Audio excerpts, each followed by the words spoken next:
All right, you know what's been fucking pissing me off not this week, but just in what's general. Been grinding your gears? Tell me. Sorry? I said, what's been grinding your gears? What's been grinding my gears? So I went to the fucking beer store the other day, and I went to buy. They had the Great Lakes Brewery Winter Ale on sale. Oh, it sounds delicious. And I really do like that beer. Now go look on the internet, on Google Images. Look up Great Lakes Brewery Winter Ale and look at the bottle. There's a glass bottle. And look at the design. Not of the can, of specifically the glass bottle. The Christmas tree? It's like this beautiful, high-textured, blue snowy tree, and it looks very nice, very appealing. Very nice. And now, this is the fucking can that I have right now. This Comic Sans ass blue tree. Fuck? Did you get that at the dollar store? What happened to This it? fucking ugly ass, blue fucking dumb Comic Sans looking tree, man. I fucking hate that they did that. They must have been out of stock and somebody just painted over it or something. I have no idea. I thought it fucking pisses me off, dude. And you want to know another really good... Did you get the bottle? No, I have... they only had the can for sale, so I wonder if that's why. But, like, I specifically buy my beer on how cool the can is, or the bottle. As you should. I don't do any other factor. If it's got a cool art design on the can, I'm buying it. You're here for it. And so another beer that I really liked was... Hobgoblin. You ever had Hobgoblin? Great. Yeah. Hobgoblin used to come... One, right? Yeah, the British one. Yeah. Hobgoblin's bottle and can used to have the coolest fucking logo. It was like this high detailed rendered picture of a goblin. Yeah, it was And sick. then I remember around Christmas time a couple years ago, they sold from that brewery, I think it's Witchwood, they sold a 4-pack. And they had some of the coolest fucking logos of all time. They had a pale ale, golden pale ale, which was a scarecrow. Look these up, dude. They're so fucking cool. Hobgoblin, Black Witch, Imperial Red. I think there's like the Imperial Red Guard, which is like these high detailed, beautiful drawings. And then if you look at the bottle now, it just looks like this fucking fucking rendered down Comic Sans simplified version of what it used to be. Oh, yeah. They took all the color out of it, too. You see what I mean, dude? It fucking pisses me off so much. Like, some of these are so cool, too. I honestly want to go to England to buy this beer. Man, that simplicity style is, like, running rampant, man. Everything's just being reduced to, like, just kind of like an outline or something, right? Have you noticed that? I fucking hate why they're simplifying logos so much. Like, some of it I get for the more corporate ones, but, like, there's no excuse for beer and stuff. Like, I mean, I guess if they know they have a good product, but that's, like, the main reason why I buy alcohol is how cool the fucking logo is. Like, if you could have the best beer of all time and have it in an ugly can, I would never buy it. Even if I knew it was good, I would just say, fuck you. I'm not buying it. Have you had Bombardier? It's also like a British ale. It's got like the crest, Jack crest on the top of the can. You've told me. You've told me about it. Yeah, those are banging. I've never had it. I keep recommending them to people. They're so good. Yeah, I've never had it. It's like an amber ale or something. Bombardier beer. I think Eagle Bombardier. Is that the one? That's it. Yeah, I've definitely heard of it. I've never had it. There's also a Lancaster one, which I think is made I've locally. I've had the Lancaster one. Okay. I've definitely had the Lancaster beer. I've definitely had that Banging. Yeah. Bombardier Ale. They might not sell it around here. I find that it depends on where you are in Canada at the LCBO. Like, it changes. LCBO is such like a gamble, man. There's not a single consistent product in any Ontario. I swear to God. I find the ones around where I live is kind of more of the fucking, like, they have some Ontario craft beer, but they have like no international. So you have maybe like the popular stuff, like you have Hobgoblin, And you have like the more popular like Tiger beer and Cheetah from Thailand Right. or India, but and then you have all your course and your bud. You have like fucking 6 aisles of those, but you never have like the craft. Where I found when I lived in Belleville, the whole fucking store was craft beer, and it was all like local. Like they had some like more like they didn't have any fucking like it was mainly just craft beer and shit. So I find it depends on where you are. Yeah, Waterloo's pretty good, but I think it's because there's a lot of local breweries around here too. Like we got Steam Whistle, Blood Brothers, fuck, there's something else. Collective Arts is just in Hamilton. Yeah, Collective Arts. That's You another. collect a lot of their stuff. I know. Well, I like some of it. You have an art fixation. I like some of their cans. Some of them are fucking awful, but some of them are pretty cool. Yeah. The Collective Arts sours, the dry hop sours. Oh, dude, I like one of my favorite breweries is I think it's called Whitewater Brewery. Whitewater, yeah, I think it's Whitewater Brewery in Ottawa. I might be getting the name wrong. Whitewater, High Tide. Whitewater Brewing. Ottawa, yeah. Brewing. They had some of the coolest can design. They have one. Blood Moon is Whitewater. Yeah, Blood Moon's excellent. Blood Moon's great. They're doing the same thing. They have a beaver tail flavored beer, and the can, I remember last year the can was really cool, and this year it was kind of like that same simplified bullshit logo. It's like, what the fuck? It bothers me, man.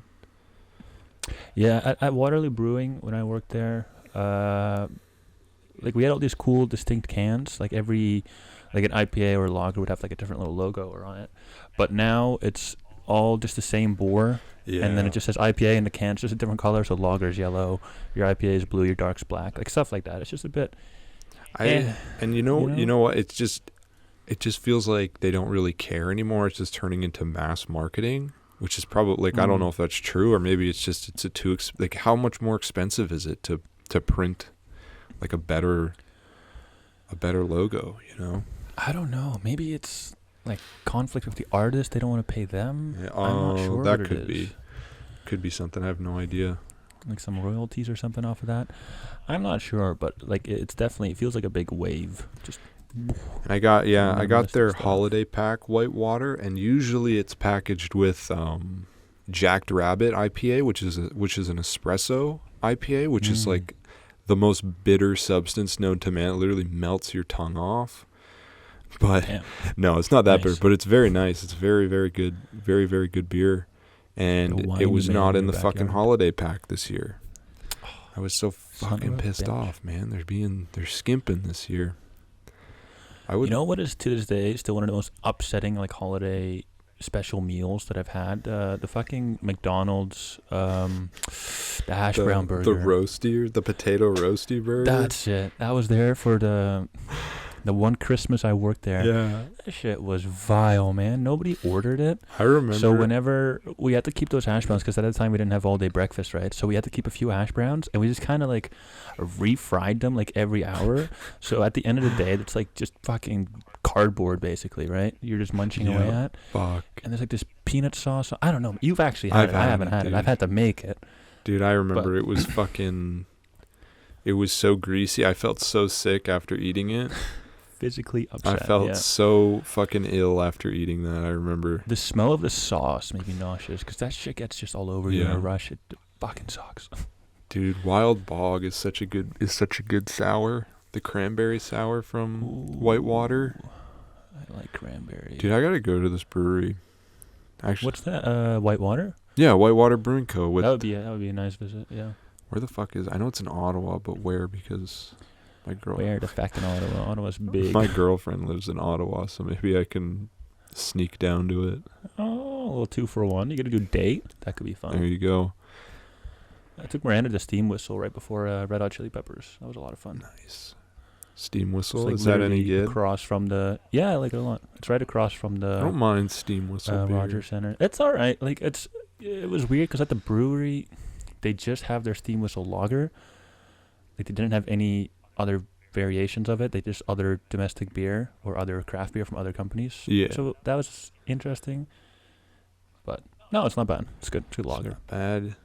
Oh, it's Not not bad too at bad. It's not all. like far into Ottawa, as far as I thought. Anyways, like it's not in the city. It You're gonna looks like. convoy your way in there. Exactly. Yeah. There you can occupy the whole city. Might be worth a visit. Might be worth a visit. That's not bad. That's not bad. I've picked up my drinking habit ever since Holland lost to Argentina. Son of a bitch. Oh yeah, Bart's weekly fucking World Cup. My updates. Yeah, update. for those of you, for all half of you that are following along to this, last Friday Holland played against Argentina, and my God, what a match! So, man. So just for context sake, our coach came back, Louis van Gaal. This is his very last game because he's got very aggressive prostate cancer. So he's like 72. Like he's a bitter old man. Like he's just hanging on by a thread, or just sheer determination to see Holland win. But yeah, so he's pushing for them. They didn't make the last World Cup or the Euro Cup before the last because they had a shitty coach. So all of our good players, like, they just kind of retired off stage, basically. So we have an all new team, and they got this crusty coach. I'm here for it, and then yeah, the dream kind of fell apart. I won't lie to you. We were playing well, but then against Argentina, we were down 2-0 in the first half. Oh, okay. But then we got a penalty, right? At like the 47th minute, the very last kick of the game, we get a penalty. And you know how like you make the wall and everybody jumps up on the opposing team to kind of like head the ball out of their way? Yeah. Yeah, okay. So the Dutchies, as beautiful as they are, they kicked it under them as they jumped up, scored, and equalized, which was beautiful. In the entire second half, it was 2-2, went into penalties, lost by 1 point, and now we're out. And that son of a bitch Messi lying on the ground the whole time. I swear to God, that ref was paid off, man. Okay. This is Messi's last match, so I think they're trying to get him into the World Cup. I don't know. This is me with my conspiracy theories. Yeah. But nevertheless, Friday was a sad day for me. But, you know, there's always, again, 2 years from now. There you go. So we'll see. Do you know that Holland holds the record of being in the finals in the World Cup, but never, ever winning? Yeah. We also hold the record for most offside goals. Fucking, our reputation needs to get a little bit better. There you go. But all right. Whew, that's the end of the World Cup. I'll let you know next time. Bart committed a who grand wins. act of arson after the World Cup lost. Yeah, I went to my neighbor's house and just set it It's on his fire. team. It's his beautiful team. The first Argentinian person I The saw. orange right in the boys. face. The Orange orange fellas. Yeah. So that's my sadness about that. How's your week been, man? Anything good? Not bad. My hands are fucking killing me. We had to make like 1,000 of these tiny little parts, and you have to cut a very thin layer of plastic off. And if you do it too thin, it doesn't work. If you do it too big, you break it.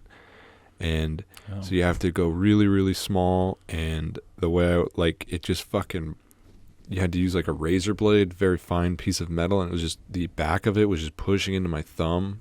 Right. So it's just so fucking sore and irritated. And my hands are so red, and I'm just very upset about that. You're gonna get some nice calluses. Fucking brutal. I was like, God damn it. And you Is got it like assembling little kits or something? I never know what you do. I know you work in a factory and a radio it's shack, fucking but I have no awful. idea what the fuck you do. a little bit of everything. It's the secret. Oh, you're the handyman. Fucking mindless ass drone work. You're the Manchester by the Sea guy. Exactly. Exactly. What was the fuck? All right. Well, let's introduce the surprise film because we didn't do that last week. Let's introduce what we're talking about, and then we'll talk about recommended, and then we'll officially go into the film. Yeah. We'll stop cucking the audience. So Bart, you got to pick this film, and I'll let you do the honors of introducing it. Sure. Thank you. So I picked 2020's The Empty Man, which is directed by David Pryor. And I became aware of this movie like a few years ago, obviously in 2020 when it came out. That was right when Fox was being purchased by Disney. And it was in this weird little transition period where the trailer for the movie came out a week before the movie dropped. The movie was in theaters for a week and then never got a physical release. Yeah. So it's always just kind of been And this is like there. this is like hidden. Like this isn't on Disney Plus. This did not go to Disney Plus, like the Stars side of Disney Plus in Canada anyways. I think it may have in Europe, but it was released on Hulu in the US and then it went to Crave TV in Canada. Mm-hmm. So to watch this movie is a fucking pain in the ass. Yeah, you gotta jump through some hoops. Oh yeah, sorry. Like I said, it was directed by David Pryor, and I've been watching Guillermo del Toro's Cabinet of Curiosities, and the third episode, called The Autopsy, is directed by David Pryor. Oh, that's cool. So I was like, hey, nice, that works out. What else is And I like that episode, and I've been avoiding The Empty Man because I thought it was going to be like the Bye-Bye Man or Slender Man. I was had hoping. literally zero interest in it. I was hoping you'd have watched that Bye-Bye Man thinking it was The Empty Man. I was expecting something like that. I was really hoping you would come in and be like, this movie fucking sucked. What the Sucks. fuck did we watch it for? And then I'd be like, I don't think you watched the right one. Oh man, yeah. We'll leave our impressions and such until the end, but yeah, that was the movie. Oh, I guess I should give a quick synopsis. I don't have a written one because just like this movie just kind of came and went, and there's not like the synopsis on IMDb reads. On a trail of a missing girl, an ex-cop comes across a secretive group attempting to summon a terrifying supernatural entity, which sounds like the most generic that could apply to like 3 movies. I think that's about what the movie is, though. Yeah, I guess so. It doesn't really go into a lot of detail, but yeah, it's definitely like one of those movies that you have to watch for yourself. It's hard to talk about because there's a lot going on. A lot of it is visual. This is a fucking my what I got from this movie is this is a fucking shot like an A24 indie film. It's really well shot, huge budget, but it's acted like a B movie. The acting isn't bad, but it's not. It's in this awkward area where it's good, but then it's also, you can see like you get B movie vibes from it. So it's this kind of middle ground of limbo where it just is both feels really cheesy, but then also feels like fucking high elevated art, and you're like, what in the fuck is going on? Yeah, because it is shot and edited beautifully. Like it's very a very well pretty shot, film to look at. I think that with the acting, I think it's also a bit of the dialogue, because there will be certain interjections that kind of feel unnatural. Like there's a lot of philosophical exposition that needs to just kind of make it into casual conversation, and I don't think they do it really well. It just kind of comes up like this and this and this and this. I heard about this. Okay, let me give you a better example. Or should we get into our recommended first? No, we'll do recommended at the end. Cool. Okay. So our lead character, James, is talking to his neighbor's daughter because he lost his own son, and his neighbor's daughter, lost her father. So they're chatting on a bench, just kind of going on about, how you doing? How is life? What are you up to? How are you dealing with the loss and the grief? Because they're obviously both, tormented by that quite a bit. And then she just kind of tosses out a line like, oh yeah, I've been really into like positive thinking and positive affirmations. And then that leads into this huge like cult, like philosophical debacle. Yeah. The cult stuff lost me. This is a fucking almost 2.5 hours of a movie. There's a lot going on. I was expecting this to be an hour and a half. Yeah. And be something like, what was that Joel Edgerton movie? Let the right ones in, or don't let them in? Yeah, Let Them In, or, I think. Yeah. I just want to get the title right, Joel Edgerton. For sure. I thought it would be something like that. God damn it, stop fucking searching Wikipedia. Joel Edgerton. I think it's is it at Let Them In? I thought it had a little bit of a bigger title. Maybe it does. Now I'm confused. Let Them In is not it. That's a Paul McCartney song. It Comes at Night. That's the film. That's it. Thank you. Yeah. It Comes I at know Night. exactly Hour what and a you're talking about. half. Kind of. I do recommend this film. Not what we're talking about, but this is a very good film. It's an A24 film. I didn't know that. Oh yeah. It's kind of like this weird, like you don't really know what it is that's coming at night, and it's more of like a drama as opposed to like a creature you're afraid of. It's more of like a film that's kind of the entity is hidden in darkness for the most time, but there's this great sense of like it's always there and it's coming kind of deal. Not a fantastic movie, but this is what I thought and was expecting this film to be. And at the beginning, there's an opening scene in Tibet in the mountains, which is great. It's kind of the first 20. It's like a 20-minute prologue, and it's really good. It feels like kind of an isolated short film that someone wrote, and then the next hour and a half was somebody kind of like milking that into something. And you Well, have not milking. I shouldn't say milking it, but like they really try to implement a lot of things into a pretty basic plot, and it gets very convoluted. yeah, And it kind of takes away from the really tightly wrapped opening, especially given its super small scale, because this movie explodes to like a world catastrophic event kind of. what was cool was like that opening scene is perfection. The movie's worth watching just for that opening scene, in my opinion. Absolutely. I really like this scene where he's like walking towards the edge of the cliff and he just disappears, Yeah, and then you see the hole, and then I swear I was like, oh, we're gonna see him all busted up at the bottom, and then you see this fucking massive skeleton, which is like the coolest H.R. Geiger thing. Yeah. the fucking coolest, like H.R. Geiger fucking Lovecraftian skeleton with these giant ass hands, and it's like, god damn, this is fucking cool. Rib cage kind of like popped out. It's kind of really, holding it a little really bit. fucking like really creepy, but really fucking cool to look at the same time. And then you have like this really good build up. They're stuck in the mountains. It turns into like this kind of claustrophobic isolation film for a bit, and then like it kind of is ramping up, and then you get this really satisfying, not really satisfying, but kind of this creepy ending.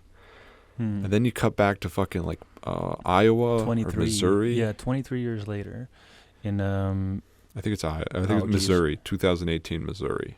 Okay. You get to this detective, and you get this whole side story and stuff, and then you have like these kids are blowing on a beer bottle on a bridge. Yeah, I guess we should explain what the Empty Man is. So it's a bit of a children's story, as all creepy things are, just some folklore. Essentially, if you go to a bridge and you find a bottle and you blow into it and you think about the Empty Man, then you summon him, and on the first day you hear him, on the second day you see him, and on the third day he kills you. That's kind of how it goes.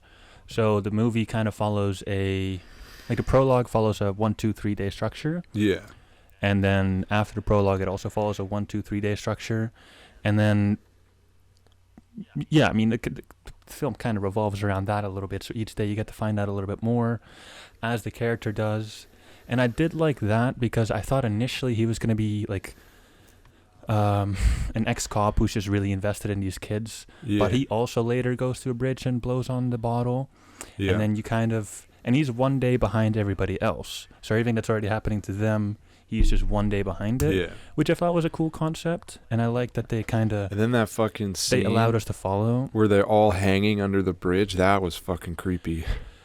Yeah. I didn't think they'd do it, dude. I was like... Me neither. I was like, what is going to happen? And then you see them all fucking hanging, and it's like, God, that's fucking freaky. Yeah, this movie doesn't really pull any punches in terms of deaths and gore, especially like most of the cast is like high school age. Even some nudity, which was surprising, kind of reminded me of Carrie. Is that in the spa? Yeah, in the with Just got attacks her with the pair of scissors or something. Or am I thinking of a different scene? No, that's it. Yeah, all of her classmates who blew on the bottle ended up killing themselves. They're hanging under the bridge, but she, being more of an introvert, I guess, went to the spa and is chilling there. And you get this actually a very nice scene where after gym or something, she's in the sauna and you see that the steam just kind of, coming in as steam does. Yeah. And then you slowly see the Empty Man kind of like popping in a little bit in and through the mist and the steam. And you're like, ooh, what the fuck? And then he grabs her by the neck, pulls her up against the wall, and just stabs her in the face a few times with a pair of scissors. But then it kind of cuts, and you see her holding herself up by her neck and stabbing herself in the face. So that kind of introduces a unique perspective as to how the empty man kills. Yeah. Because like a lot of the philosophy around the empty man is that it's something that doesn't exist unless you think about it, right? Yeah. Basically, because all of the whole thought. So what I got from the end of the film, and this is probably up for debate, but it's something where he was like made, like he never existed. He was physically like brought to. This is the detective. Yeah, the detective was brought into existence by them just thinking about him. And then he's like only like none of the stuff that's happened to him is alive, and then he's only like he's the vessel for the new empty man or something. Yeah, I believe so. There's this cult which I alluded to earlier called the Pontifex Institute, and which is basically like a law of attraction taken to a very crazy degree. So it's basically, if you think of something long enough and hard enough, it comes into existence. So they give this like formula where it's thought plus time plus concentration equals flesh. Yeah. So if you're thinking about it long enough and over a long enough amount of time, you can manifest something into existence, and that is who James the detective is supposed to be. So throughout his journey, we keep getting like little hints of his past, but it's not really his past. It's kind of like Blade Runner, where it's kind of just like implanted into his head. Like it's something to do with. But he's only like 3 days old. With pain and suffering or something. Sorry. Go so ahead. It's a very interesting like philosophy, and in all honesty, I was a little disappointed by this ending. I was expecting this like Lovecraftian creature to be like the world-eating creature or something to happen at the end. And it really was just kind of a tiny, like it didn't really have a like drastic consequences to everyone else, I don't think. Like it was just kind of within the cult, like they were just, oh, we have a new god to pray to, almost kind of. And that's kind of what disappointed me. I was expecting like they really fucking build this up to be this like world-ending like creature, like divine god, and then it is a good payoff. But when I was watching it, I fucking built myself up, and then I was like, oh. But I do like but like looking back at the film, and especially in today's lens, like with there was a documentary by HBO called The Slender Man or something, and basically these two girls went out to the woods and killed their friend in order to become like apprentices of the Slender Man, and they thought it was real. So I kind of like, I watched that documentary, and then kind of watching through clips, I did not watch the full movie again, but watching through clips again of this film, I was reminded of that, and how basically like the mind is the ultimate terror, and whatever people are showing you through news or media or the internet or whatever, like through information, we can kind of become our own enemies, because that's kind of what those girls, I like from the documentary, basically they were shown all this stuff on the internet and led to believe that fucking Slender Man was a real thing. Right. So it kind of has this really interesting idea of, is it more so like information that's the more terrifying entity in the situation? Like, I don't know, I'm trying to think of an example. If the news is telling you one thing consistently every day, obviously people are going to start to believe it and start to believe it's the real threat, and then everyone's going to. So that's kind of what I got from the film. And when did they make this? 2018? 2018 or 2020? No, 2020. But when did they start making it? Oh, I'm guessing 2 years Originally before. filmed in August 2017.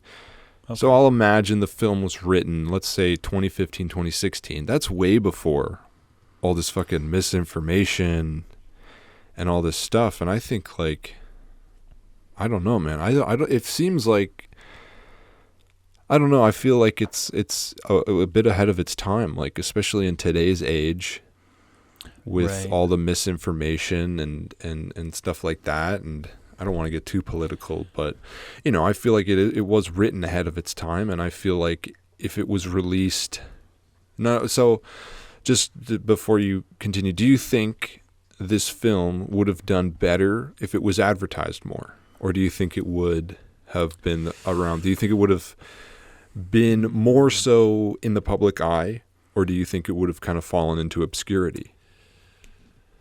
Jeez, I think any way you cut it, this is a very difficult film to advertise, and you can kind of take that from the reception of the YouTube trailer. It's kind of being bombed, and it kind of came out on the tail end of like the Bye Bye Man, the Slender Man, all those kinds of creepypasta movies, or at least in my remembrance. I don't know if it would have been better received. I'm not sure, because the trailer came out like a week before the movie dropped. Yeah, but let's say this had a proper marketing strategy, and this was advertised like any movie would be, like any horror A24 horror film would have been marketed. Right. Do you think it would have been more so like, this is the best movie of the year, you have to watch this, or do you think it would have just kind of been rid the line of obscurity? I think that it would still kind of remain obscure, because this is also like a directorial debut, and it does deal with some. It's got an R rating, so it's already got some heavy subject matter there, and this is my flaw with the movie. It is doing a lot of things, fair, and not really doing. Like, they do some things well, but they pull at so many. They just try to get kind of everything into the movie, which is nice and ambitious, but. Again, like I said, hard to advertise. So even if it's advertised well, I think that public reception would have been either make or break, because they would have gone in expecting what the trailer showed, but the trailer could probably only show one or three things that were going to happen, right? Fair. So, yeah. What about you?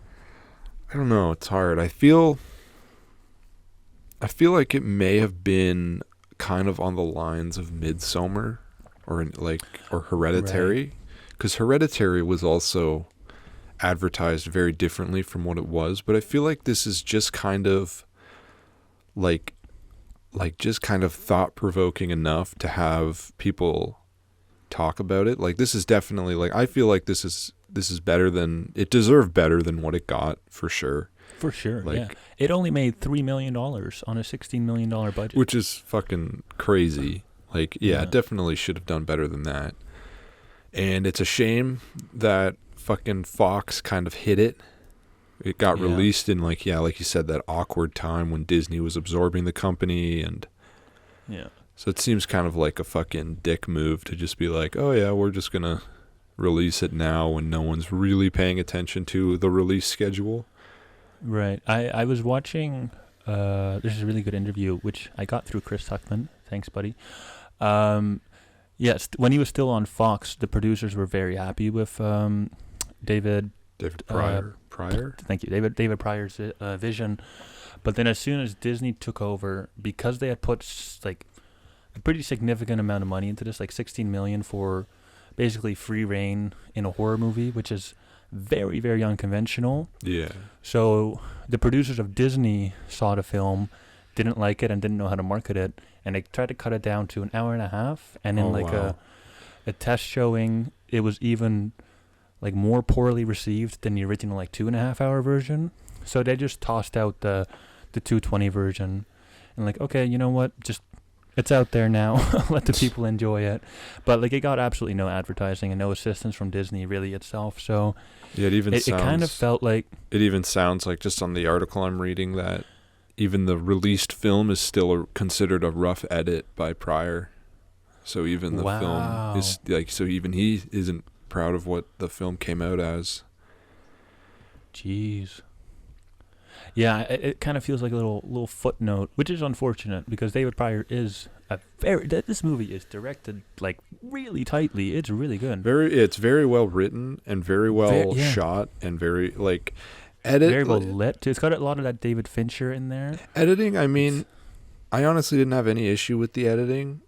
I mean, he seems to think it was rough, but I thought it was like a little long. And yeah, like you said, there's a lot going on. I think especially for me, after like the long opening, going back into like a whole setup of a movie for like another 20-30 minutes really kills the pacing for me. I do, but it's fine once you kind of get on my that. original viewing, I didn't really like the ending a lot, but thinking about it now, I have changed my mind. I do think it is like worth it, just as long as you keep your expectations not to what I was expecting. Like, I think it is still a pretty good movie. And I definitely recommend it for anyone that's a fan of horror and that kind of the new elevated A24-esque horror. I do highly recommend it to at least be seen, because it definitely deserves a better fucking following than what it has. For sure. So yeah, it definitely feels like a film that deserves to have a conversation around it.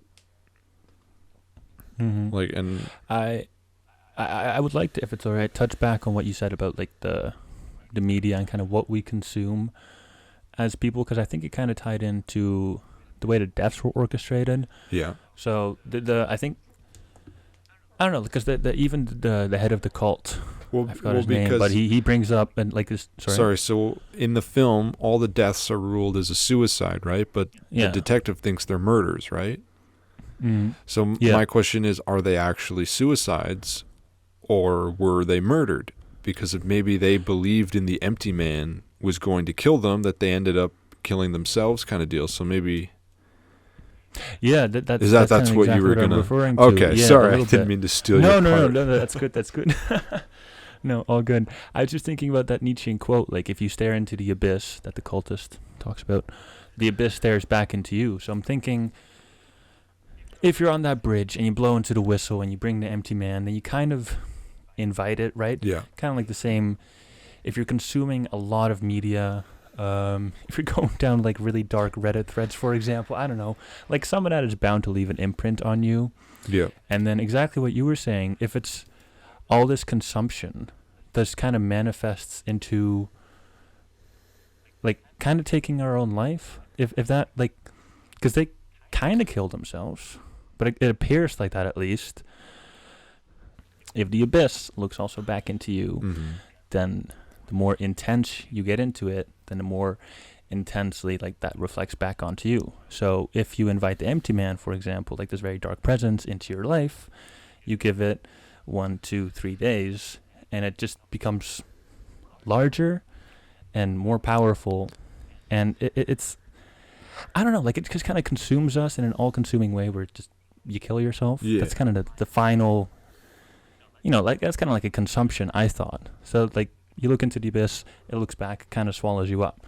If you don't kind of take control of it or distance yourself from it. That's kind of how I was looking at it. So okay. I don't know if that made sense, but I'm just trying to think why the kids summoned Deborah, Amanda, and their friends were encouraged by Amanda to summon the empty man, a local legend. To summon the empty man, you must first find. Blow into it. Beach friends. So yeah, I'm just trying to. There's a lot to kind of dissect in this film. Like I could even see that the empty man could be a way of mental illness or something along those lines, right? Just kind of like depression. The eating, just kind of the way. I don't know. I could see this going a lot of ways, and that's kind of, I think, the starting point of a good film, and that's kind of why we recommend it. Well, why I would recommend it. And something funny that I saw, one of the Detective Villar's actor's name is Ron Canada, the founder of Canada. It's kind of a humorous name. There he is. But I don't know. I thought that was kind of funny in the credits to just see fucking Ron Canada. There he is. Oh man. In another actor thing, there's the girl who plays Amanda, Sasha Verlova. When she's on the bridge and they're doing like the introduction to the empty man, they're blowing the whistle, and she's got like that raincoat on. Yeah. She looks exactly like Will Byers from Stranger Things. Does she not, with the haircut? I thought it was him originally. Is Will the one with that ugly bowl cut? Yeah, the one who's crying out of the window in those memes. Like, Yeah, like it a looks thumb. exactly like a like thumb. a thumb of hair. Thumb have an ass. Thumb Oh having my ass. god. All right. I think that kind of finishes my. Yeah, for me too. I guess we should leave some behind for people to watch and enjoy for themselves. So definitely a recommend from us. Before we finish, there's a couple things I want to talk about before we wrap up. Firstly, what we recommend. My recommendation is the new game that got released on Tuesday, High on Life. The Squanch Games. I'm really enjoying it. Super funny. Super fun. It's like almost like Doom, but your gun talks to you. I think it's kind of funny. Justin Roiland, if you're a fan of Rick and Morty, you'll love it. Ton of fun. Yes, I'm meaning to check it out. I heard that they play the entirety of Tammy the T-Rex in one of the TVs. Dude, so I got to that. Okay, I clipped my audio there. Don't worry about it. So, yeah, I found that, and I saw the poster for Tammy and the T-Rex, and I was like, oh, that's a cool little reference. And then the movie started playing, the whole thing. and I was like, this isn't the whole movie, is it? And I watched like a good couple minutes of it. I'm like, okay, I'm not watching the full fucking Tammy. I'm not gonna wait and find out, but I find that's fucking hilarious. That I think there's other bad movies in there too. Oh yeah, I'm not sure. There's so many good references. I'm not sure though, but what would you recommend? Oh boy, I recently started watching Yellow Jackets, only like 2 episodes in, which is an HBO or Crave special, depending where you are. It's about a all-girls soccer team who are playing in America, and they have to play, I think, in Canada. But on the way there, their plane crashes, and they land in the forest somewhere in Ontario. And they have to survive there for a series of months, and they kind of resort to cannibalism, and there's this whole thing. In the Ontario wilderness. Allegedly. Hey, allegedly. Are they? This isn't a real story. They could have just walked the highway, but... No, but it's like... The Ontario wilderness is like... It's chilling. It's got a lot of like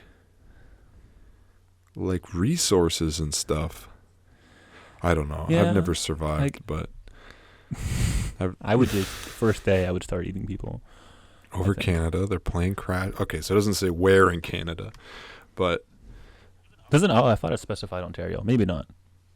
Oh, I got the worst fucking blister on my toe right now. It's pretty neato. It's kind of done in the way how Carrie is written, where it just follows police reports and then future testimonies about what had happened. Okay. So it's a pretty neat story structure, and I'm having a lot of fun with it so far. So I hope it's good. So that's interesting. That could be interesting because it could be like who's lying, who's not. Yeah, exactly. So that's actually maybe I'll give that a watch actually. Yeah, so the other thing I wanted to touch on, I heard of a movie called Skinamarink, and I watched the trailer, and dear God, did that trailer fucking scare me.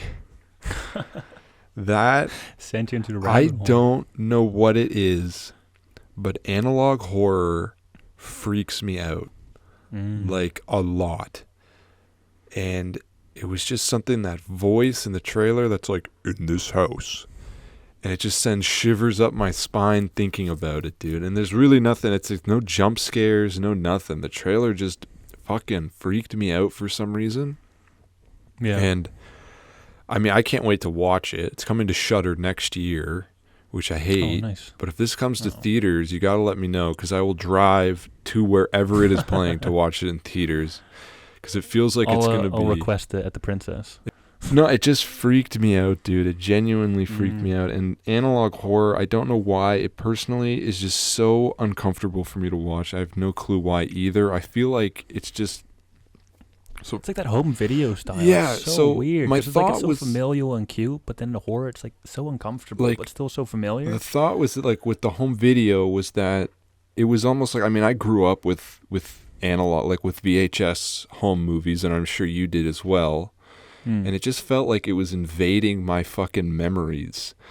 Like everything about the home video, you know, is nostalgic to me. Like the quality, the popping, the audio, everything. And it just freaks me out when it's done so spookily, because it just feels like it's fucking so personal.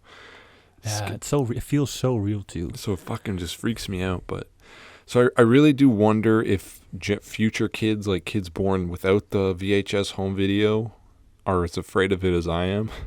I feel like not, but you never know. That sounds good to me. I think that's going to do it for this episode of Echo Video Podcast. Thank you all so much for listening, and we'll see you next week. We'll see you next week.